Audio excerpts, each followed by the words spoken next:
There is a God who hears all our prayers. Yes, there is a God who answers.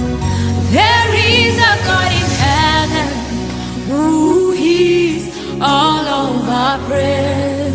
Oh, there is a God in heaven who answers all of our prayers.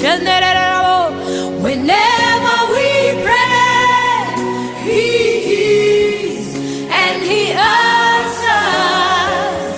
Whenever we pray, He hears all of our prayers. Yes, He hears. He sees all that is hidden in secret. He hears you when you call. Keep calling Him, He will answer you. Oh, hallelujah. Yupo Mungu mbinguni, asikiaye maombi yetu. Oh, yupo Mungu mbinguni, ayajibuye maombi yetu. Oh, Baba, tunapoomba asikia, anajibu.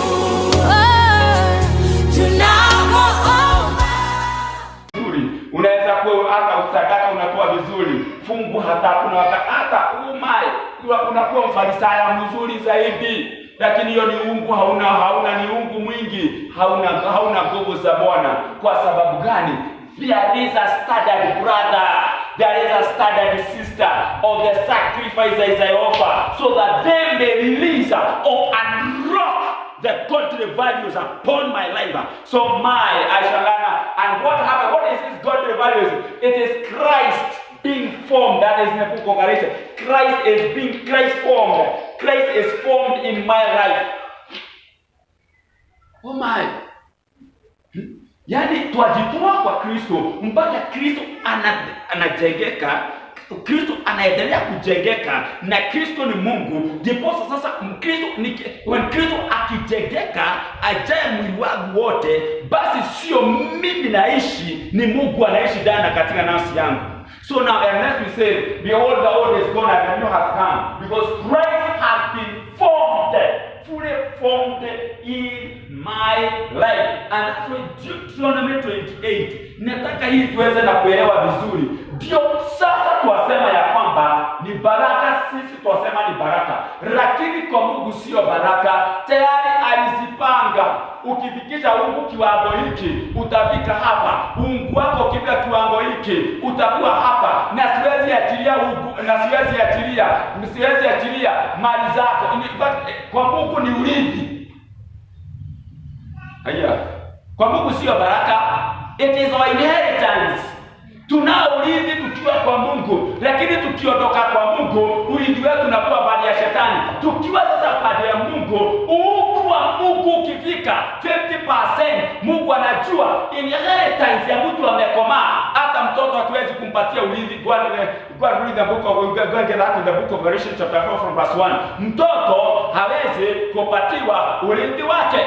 Vitu zake zote zimewekwa kwa mawakili. Wakili atakapokomaa ndio sasa anaachiliwa. Uku wake ukifika kiwango kile Mungu anajua, ona damune gari dakona gari aliona gari, ona damune nyumba dakona nyumba aliona gari, ona damune ndege aliona ndege aliona gari, daga sheria family aliona family aliona gari. Oh my, Bwana asifiwe. Amen. We desire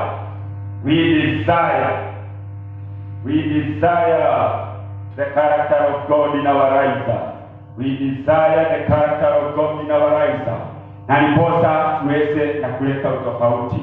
Na niposa Mungu kwa uungu wake na hekima yake akasema ya kwamba basi na tuube Mungu anafanana nasi with a godly value. Yani wanasemezana wawe Mungu akona Mungu kama wao, kwa sababu wanajua pasipo na Mungu kama yake hataweza na kulinda dunia, hataweza kulinda. Na ndipo nasema ya kwamba tobe modu uhana taidwe nigetha hote kugaya kirenjwe tugaya gatwe gai na ndiso na roho. Pasipo na hayo, sasa wakati mtu alikuwa alikufa, wakati mtu alifanya dhambi, the godly nature was withdrawn by God, and then immediately inheritance yake ilikuwa the Garden of Eden. He was thrown out. Na wale nilikuwa nimechora wanajua ya kwamba nisema the Garden of Eden, the Garden of Eden. Dunia yote mnajua ni circular. Unajua dunia ni circular. Lakini the Garden of Eden tuseme ilikuwa hapa. Kwa sababu inakuwa baada ya juu kidogo. Haiko na huku chini, iko na baada ya juu karibu hapa. Ilikuwa in fact Garden of Eden was not in Israel. Si ndiko. Kama mjui. The Garden of Eden was in Iraq. Sasa utakuta kuna mto mmoja inaitwa Euphrates na Tigris. Hizo mto ziko Iraq. Haziko Israel. Israel utakuta Jordan. So now hapa it was the Garden of Eden. And this Garden of Eden, it was like a communication center. It was a portal. It was like a shore where God was coming and releasing his nature upon men. It was in the Garden of Eden. So immediately Adam sinned. Inheritance of the Garden of Eden was withdrawn. Iliondolewa na kwake ilikuwa baraka, lakini kwa Mungu ni urithi. So kile chochote kwa Mungu sisi ndio tunajua tumebarikiwa na gari tumebarikiwa, lakini Mungu anajua mtu akiwa na huku kiasi hiki urithi wake katika kwangu ni nini? Ni hiki. Sisi tunaona baraka. So lazima tuelewe hapa vizuri. Uungu wa Mungu ndio unakuja baraka na sisi ile wewe unataka. Hallelujah. Yes, lazima tuweze kutambua Mungu pia hufanya kazi. Si baraka zile mimi nataka, ni zile Bwana amepanga na uungu kiasi hicho. It's like this godly values, it's like a legal tender. Legal tender, those who have done accounting. It is what ni kile kinanunua ama kinafanya baraka za Mungu ziachiliwe. Pasipo na uungu wa Mungu, then what happens when people wanaanza kudanganywa na hiki? Watu ndio sasa wanaona kwa sababu uungu wa Mungu it is costly. It is costly because it does not cost us money. It does not cost us money, but it costs us sacrifices. It is costly. Na kana kwamba nastahili kufuga siku 5 na nimeshindwa kufuga siku 5 na ule uungu wa Mungu unahitaji siku 5 nifunge because a certain blessing or inheritance yachiliwe. What happens? Watu wanaenda kwa mganga, they short circuit. Bwana asifiwe. Amen. Sasa naona hapana. Nataka huyu Bwana arudi kwangu. Nataka ile gari iwe yako. So what do I do? Unaambia unaenda you short circuit. Badala kwa sababu uungu wa Mungu unakwambia una standard. Sacrifices of God, they have a standard. Sio dhabihu tu unafikiria tunatoa vile unataka, hapana.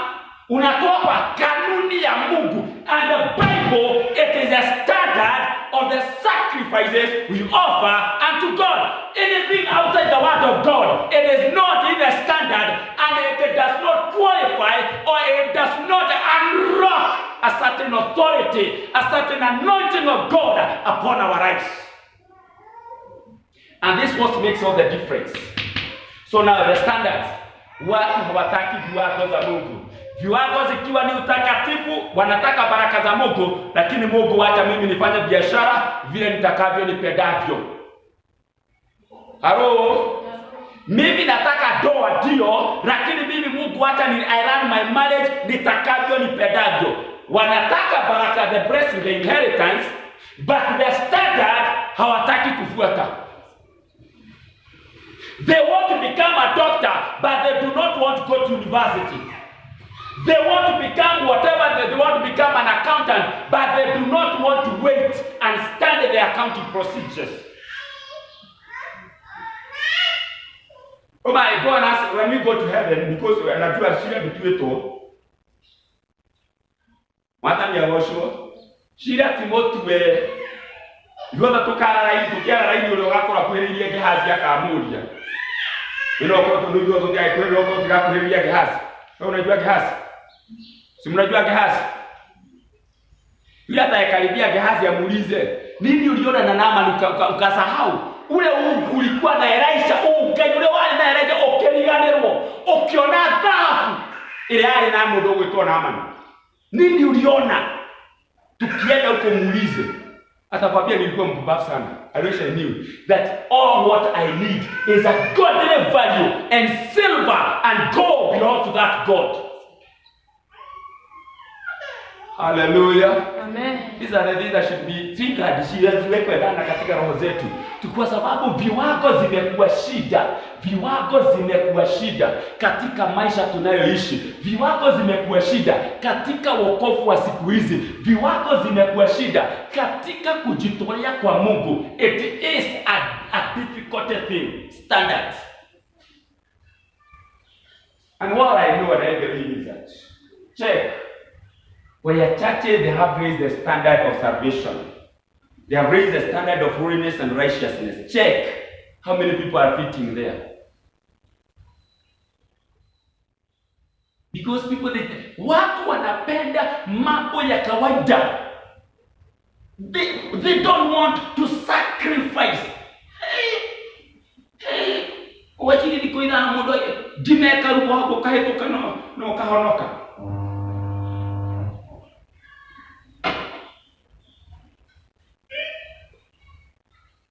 Wanakuliagelia.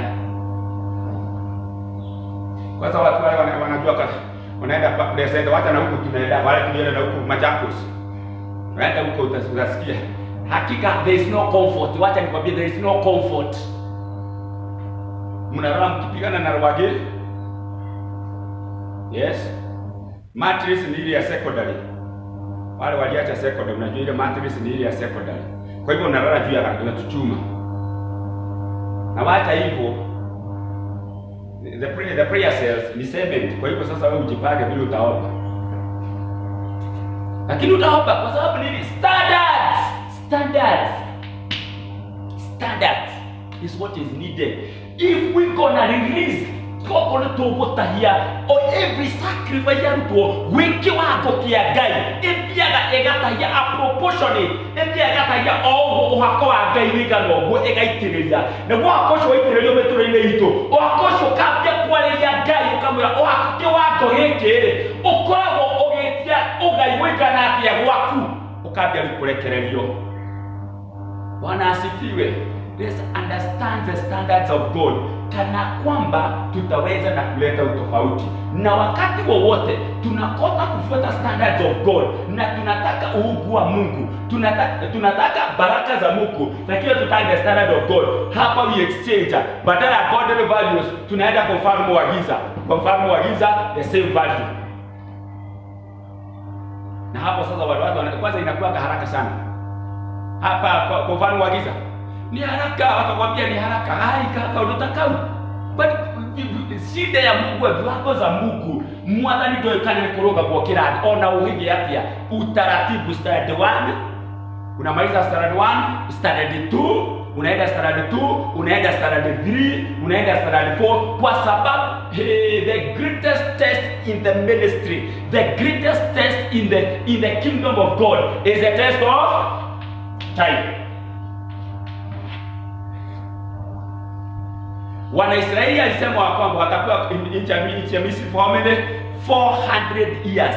Ona magia ile maradhiro ne muna theoriko mwathani ugete it is 4 generations. Walienda Babylon for 70 years.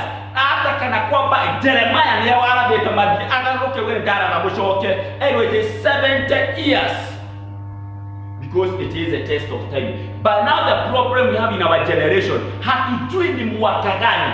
Na sasa hiyo Mungu hawezi achilia. Mungu hawezi, kwa sababu anajua kile tutafanya. Tomo nipeke modo mrembo wote tuleka. Tukuingia mwaka wa 20. Tuke kwa mwana na magoro na moko na kigo na ki. Nienda tuwe teradimo. Gaida hano ugo. Ugikinya gwake ugite urorete toname ni mwaka wa 3 uraradimo. Urete okaga kwa watigire ko datigire 34. Shoko 34 wa bilia wega because I am a God of order. Mimi ni Mungu wa utaratibu. Standards.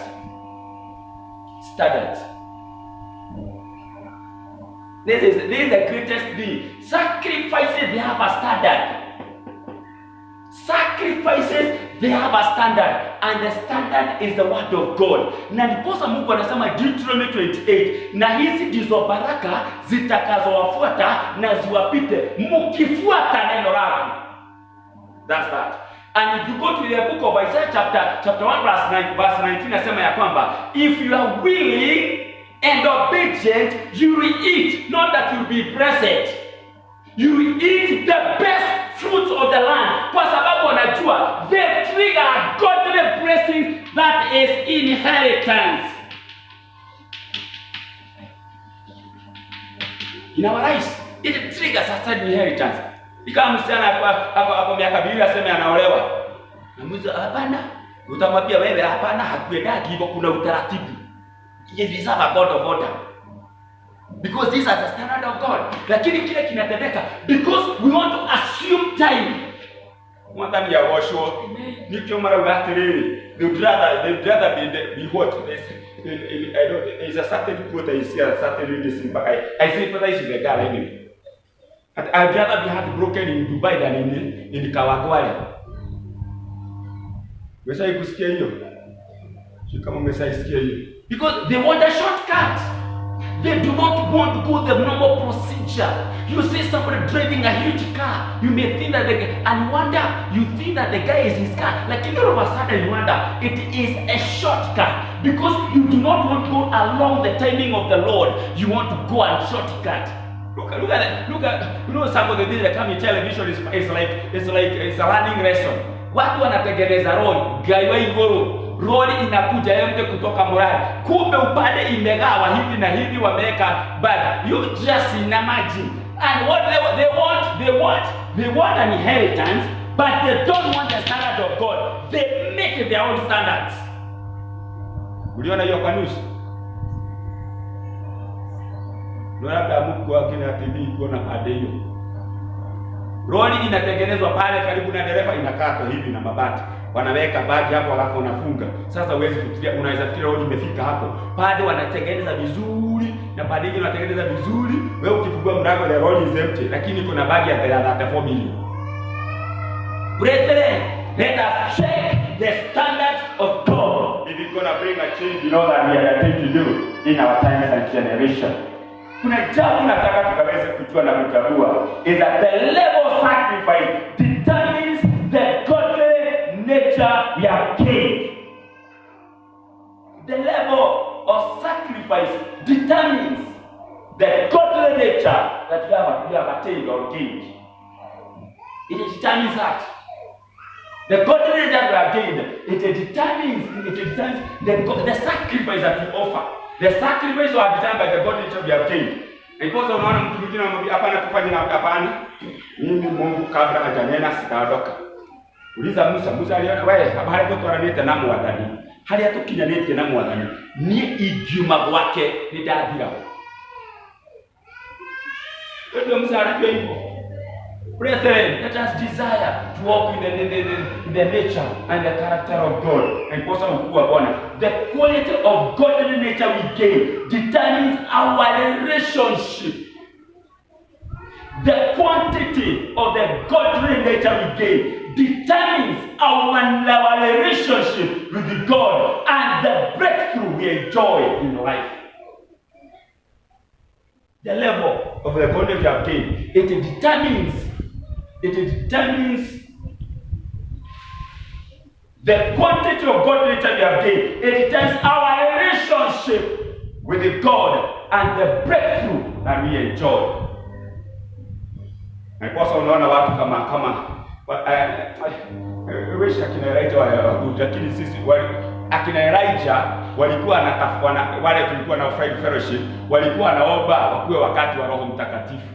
Na wakapeleleza na wakaambiwa ya kwamba sio wakati wetu tafadhali, lakini wale watakuja watasherehekea ule Roho Mtakatifu. Akina Elijah kwa sababu alikuwa na ushirika na Mungu, hakuwa anaambia Mungu kusinyeshe, anambia bana leo hatika yule wanaendela usinyeshe until at my word.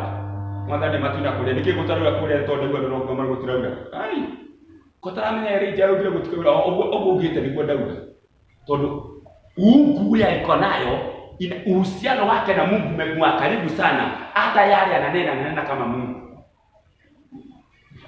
Paulo alikuwa na kiwango kile anasema ya kwamba na hati Ngai wauga neni dauga na ndĩ na roho wa Ngai. This is not God has spoken. Isaiah has spoken, but I have the Spirit of God. In essence, what is he telling us? He is telling us he is ready to fulfill the purposes of God in his time generation. So the godly nature in our life determines our relationship with God. The godly nature we determines the far we shall fulfill the purposes of God in our lives. The godly nature we have gained determines the far we shall fulfill the purposes of God in our lives. Uongo wa Mungu ulio ndani na katika maisha yako ndio utakaoniwezesha kutimiza mpango wa Mungu hapa duniani. Kwa sababu nasema hivi kwa sababu gani? Kwa sababu pasipo na uungu wa Mungu basi nitafanya nini na yeye ananiwezesha? Na ndiposa asema katika kitabu cha Zekaria, it is not by might and power, it's simply by the Spirit of God. So if I am going to accomplish the purposes of God, lazima niwe na uungu wa Mungu. O Ngai wa Ngai ukoro thĩinĩ wakwa nĩgetha ngĩka direka makwa. I'm doing the purposes of God. I'm fulfilling the purposes of God in my life. Na ndiposa kaweze na kuleta utofauti. Hapo ndio lazima tuweze na kutambua na kuelewa pasipo na uungu wa Mungu, pasipo na uungu wa Mungu siwezi na kutimiza mpango wa Mungu hapa duniani.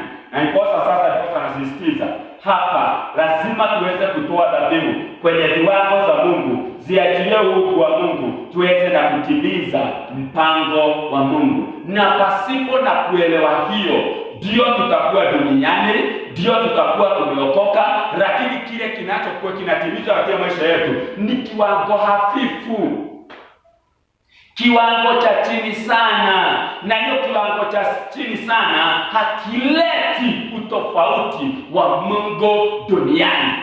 Kuna jambo nilisema nikasema ya kwamba when you rapture your world, rapture your world, wakati kuna kuwa na rapture ni kama kufunguka, kumefunguka, kile kinatendeka. Basi kile unapoomba ni watu kadha wameweza ku rapture the world. One of them is Catherine Coleman. Wao aliweza kufanya mambo yasiyo ya kawaida katika nyakati zake, kwa sababu wakati alipomai all the same aliweza na kutenda yale aliweza na kutenda, hata kana kwa mambo mengine mfuata. Wakati Biblia inasema dunia inakuaga hivi, this is the earth, wale tumekuwa nao wanajua hii picha, in heaven. So now the son of God alikuja akasimama hapo, na alisimama akiwa peke yake. Kwa hiyo sasa alikuwa anachukua uungu wa Mungu analeta duniani. Kile kinatendeka mbinguni anakileta duniani. Lazaro akikufa anaenda mbinguni, anatoa uhai wake kwa shefu fulani, anaileta na kuweka ndani, anarudisha. The Jairus daughter vile wakati wao walikuwa wamegojeka, anaenda mbinguni, anaangalia mifigo wamegojeka, anatoa figo anaanza mbinguni, anaweka yule mtu hapa duniani. This is the Son of God. Wakati aliweza na kukufa, hii sasa ikabadilika, akaacha watu 12 wako na uungu wa Mungu, so the gap itakuwa pana zaidi. So now sasa one day itakuwa rahisi namna hii.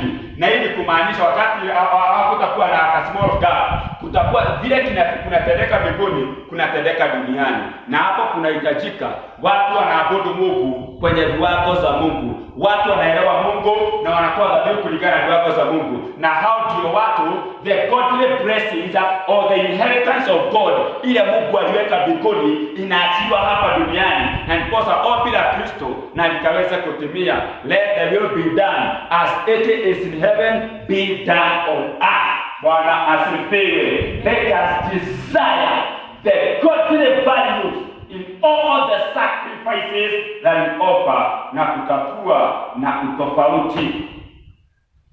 Jambo lingine ni kutambua na kuelewa ya kwamba wakati tunapotoa dhabihu, what happens? Sacrifices zinaachilia uhai. Oh my, sacrifices they release life. Na kwa nini nasema zinaachilia uhai? Kwa sababu gani? Wakati Adam aliweza na kufanya dhambi, nini ilitendeka? Biblia inasema ya kwamba the soul that sinned shall surely die. So now all men are dead in the spiritual realm. But when we offer sacrifices to the standard of God, we release life to our children, life to our families, life to our husbands, life to our church, life to our nation. We release life. We release life. Na ndiposa unaona na uhai wa Bwana unaingia mpaka kwa simu, unaingia mpaka kwa bank, unaingia mpaka kwa biashara. Uhai wa Bwana unaingia mpaka kwa kiti. Uhai wa Bwana unaingia mpaka kwa miti. Miti haiko inazaa, inaanza kuzaa, inaingia mpaka kwa boga umepanda kwa shamba. Bwana asifiwe. Mmoja akasema ya kwamba hii shamba langu ninapanda boga na zote zilikauka.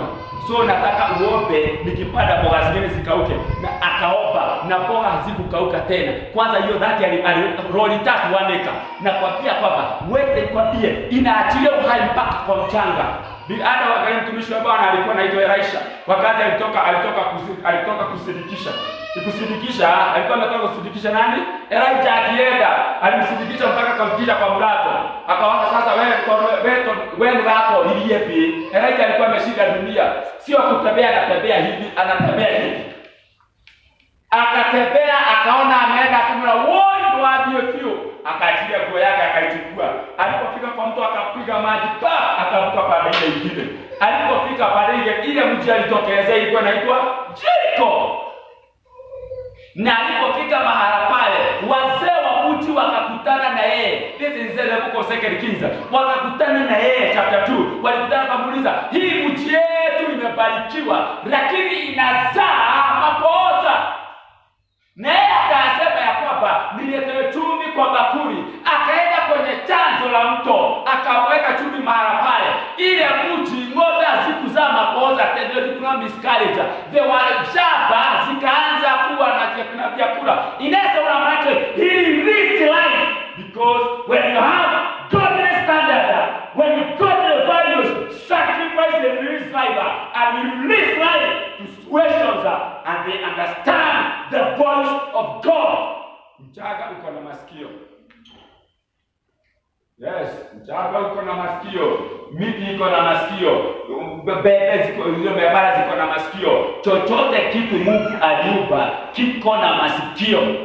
Na kuambia kiko na masikio. Na kama haina masikio, Kristo alikuwa anapita, akakuta ule mtu alikuwa anaitwa mkuru kwa Kikuyu wa Gailenu. Akasema ya kwamba niende tabia kidogo kukakosekana. Akasema ya kwamba na kutoka leo mtu mpaka ikasikia ikauka, ikaanza kukauka. Mtu ikasikia sauti ikakauka. Wakipita hapa na Friday, mtu ilikuwa imekauka. Mpaka mitume akauliza kulikemea mtu liani mtu mpaka imekauka. Akaambia mtu ana imani kwa sababu iko na masikio ndugu. Iko na masikio. Let me tell you, sacrifices zinaachilia uhai wa Bwana, na tunaanza kunena uhai wa Bwana katika taifa, katika siasa za Kenya, katika viongozi wa Kenya, katika maendeleo ya Kenya. Tunanena uhai katika ndoa, uhai katika familia, uhai kwa watoto wetu. Wana wamepotoka, unaona hakuna mwelekeo. We release the life of God, and when the life of God comes, maana mauza giza, roho yote ya kupotoka inaondoka. Kwa sababu gani? Uhai wa Bwana ukitua, kile kinachotendeka ya kwamba roho mbaya inaondoka na uhai unaanza kuingia. Na uhai wa Mungu ukiingia, mapenzi ya Bwana lazima, it is not optional. The will of God must come to pass. So the question is today, what is the level of our sacrifices? What is the level, brethren? Kuabudu kwangu inapima kwenye viwango za Mungu. Kusifu kwangu kuna pima kwenye viwango za Mungu. Kuaminika kwangu katika zaka, katika fungu, kuna pima kwenye viwango za Mungu. Kujitolea kwangu katika kanisa na katika mwili wa Kristo, kuna pima kwenye viwango za Mungu. Kujitolea katika mambo yale Mungu ameniambia nijitolee, kuna pima kwenye viwango za Mungu, kwa sababu ikipunguka kidogo, ukuu wa Mungu hatutaupokea, na tukikosa ukuu wa Mungu hakuna kazi twafanya, kwa sababu basi tutakuwa watumwa. We are the certain bondage in the name of Jesus Christ. Nataka nikienda kumalizia, nenda tusome katika kitabu chake cha Romans chapter 12. This is a very common verse. Tumesoma na nataka tusome siku ya leo, kwa sababu nataka tuelewe another deeper revelation in that word. Romans 12 from verse 1. Hiyo mnajua Romans 12 from verse 1 inasema ya kwamba, brethren, offer your bodies as a living sacrifice. Kwa nini we offer our bodies as a living sacrifice? Kwa nini? Brethren, offer your bodies as a living sacrifice. Rudi kwa hii picha tena. This is self.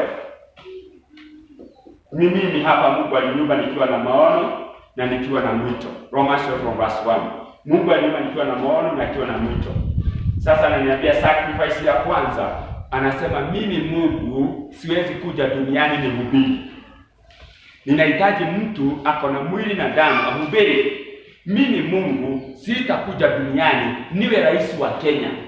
Mimi Mungu sitakuja duniani niweze kuwa daktari Kenyatta Hospital. Mimi Mungu siwezi kuja duniani na niweze kuwa makanika. Kwa hivyo anauliza sasa, no okwehodha ahothe mwili wake ningire thĩinĩ wake niĩ ndĩ Ngai, nĩgetha ona agĩthondeka Ngai ndarathondeka nĩ tondũ athondeke mbia, arathondeka nĩgetha agarũre rũrĩrĩ gũkĩra ũrĩa rũrahanaga. Mwathani agocwo. I spoke of that teacher. Alikuwa akifundisha kwa darasa, kwa masikio moja anaambiwa kwamba revise this topic, na kwanza ananyamaza akiwa kwa darasa, akiwa na certain topic anasikia sauti revise this topic. Yeye anarevise hiyo ameambiwa, na kuja kwa mtihani watoto wale majority walipata A mpaka wakauliza how. Pale akasema mimi nasikia sauti kiniongelesha. Una this teacher, mnajua this teacher from a school somewhere in the Rift Valley or somewhere, it's called, I don't know, Kaili Boys or whatever. In fact, it's a day school. The teacher becomes the teacher of the year of the whole world.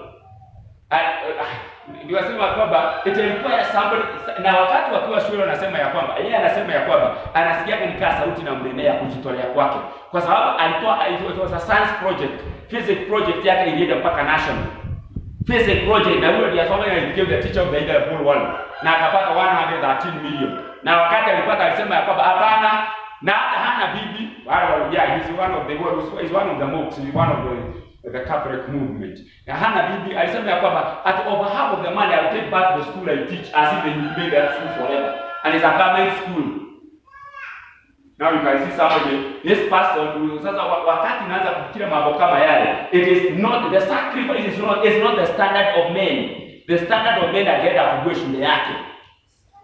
But to the standard of God the value released. Kumbe Mungu alikuwa anangoja hiyo shule ikaweza kuwa vile ilivyo, ndiposa huyu mwalimu akuje ainue kiwango kingine. Bwana asifiwe. Can you discern?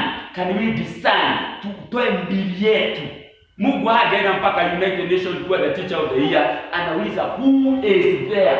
Atoe mwili wake kama dhabihu iliyo hai na linipendeze mimi, na akajua na akaelewa vile how godly, how perfect the will of God, mapenzi ya Bwana vile imekamilika kwa walio tunamtumainia. Bwana asifiwe. Tujiulize ndugu na dada, ndio tuko katika nyumba ya Bwana, ndio tumeitwa na tumeokoka. Ile kazi tunayofanya kufanya wengine wajuane na Mungu ni kazi gani? Because which is the greatest commission? Go ye all. The greatest commission in the book of is in Mark 16, and it's also in Matthew 8, Matthew 27, verse 18 and 19. Go ye all over the nation. Edeni dunia kote mukafanya watu wa kunifuata, mitume wangu, my disciples. Sasa ukienda Biblia tuulizwe, ndio niliachilia uweza na nguvu na mamlaka na upako. Hii dhabihu ulifanya nini? Hii upako yote ulipeleka wapi? Hii uweza wa Mungu wote ulifanyisha nini kazi? Brethren, sacrifices we offer before the eyes of the Lord, they trigger the godly blessings upon our life. Sacrifice ikikosekana, basi hiyo wokovu hauna maana katika ufalme wa Mungu. Sacrifices ikikosekana, hiyo wokovu haina maana mbele zake Mungu. Lakini sacrifice ikipatikana, basi hiyo wokovu inaleta utofauti, kwa sababu there is a standard Bwana anagoja. There is the heavens here that is releasing all the blessing, all the inheritance we need. And then here, there is the salvation. But this salvation, it has to be built by certain pillars. These are the pillars. This is salvation. Nataka tukaweze kuelewa mahala tumefika. This is the heavens. So ile pila ya kwanza tulifanya is a pillar of love. Hiyo tulifanya hadi zamani. Kutoka pila tukakuja the pillar of change. Lazima kuweze kuwa na mabadiliko wakati umejuana na Bwana. Kutoka change tukakuja choices. Sasa kutoka choices tumefanya sacrifice. Na hii the foundation of all this. I wish I write books. When I can write a book like this kind of thing. The foundation, unaona hii pasipo wokovu, hapo ndio sasa baraka zinashuka. But tumeyatambua it is inheritance. Wokovu ukijengwa na love ya Mungu, upendo wa Mungu. Wokovu ukijengwa na change ya Mungu. Wokovu ukijengwa juu ya choices. Choices have consequences. Na ukijengwa na sacrifices. Na hapa the foundation of it all. Tulisema ni nini? Wale tulikuwa tunafanya wale tulikuwa nao katika mwanzo. It is called genuine. Genuine what? Without genuine what? We don't genuine what? Conviction. Then from genuine conviction we have genuine conversion. Then genuine conformity. This is the foundation. At ni daigwithe kanithirenda Ngai. Number 2, ni daigwithe kanikugarurwo, ni daigwithe kanikuhanana na Ngai. This is the foundation. So when this foundation is in somebody, then we start building our salvation on these pillars. Then what happens? All that God has ordained in heaven in our lives, anaanza na kuachilia katika maisha yetu. Tujiulize ndugu na dada, haya mambo tukosa kuyazingatia, basi kutakuwa na mambo yakendeka. Tukiyazingatia, mnakuambia ukweli, kutakuwa na little heaven down here. Bwana asifiwe. Kuwe na chakula, kusiwe na chakula, unatukuza Bwana. Haleluya. Amen. Kuwe na mvua na kusiwe na mvua. Hata Isaka aliambiwa na Mungu, panda wakati wa kiangazi. Gai au ale hakama maimara patara matago. Utikeje? Mutio na patara matago ngega, ora patara matago ngega ngena mana. Ora patara ke meri gai atongire teri uyuge bebe ino kura hede aliwa. That is a God we serve. Bwana asifiwe. So we need these pillars. Kwa sababu tulianzia hapa, wale wamejua this foundation, we need a genuine conviction, then we have a genuine conversion, and then we have a genuine conformity. We conform to the image of God.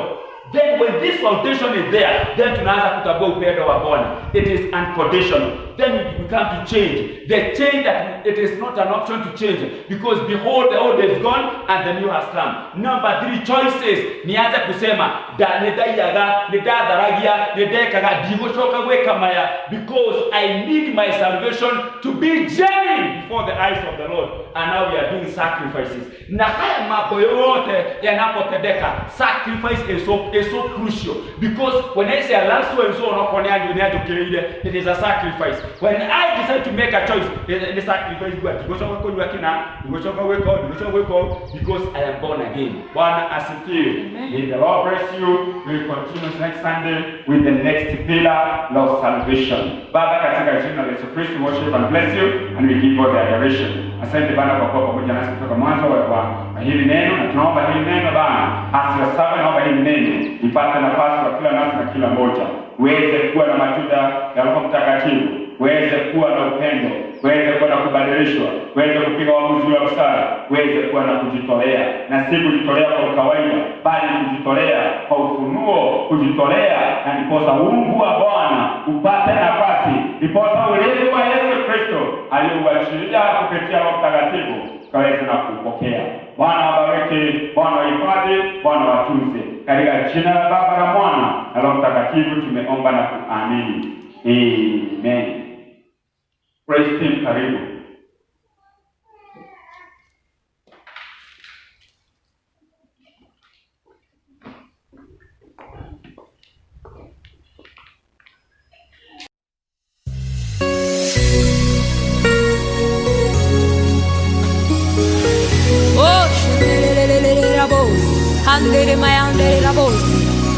There is a God who hears all our prayers. Yes, there is a God who answers. There is a God in heaven who hears all of our prayers. Oh, there is a God in heaven who answers all of our prayers. Whenever we pray, He hears and He answers. Whenever we pray, He hears all of our prayers. Yes, He hears. He sees all that is hidden in secret.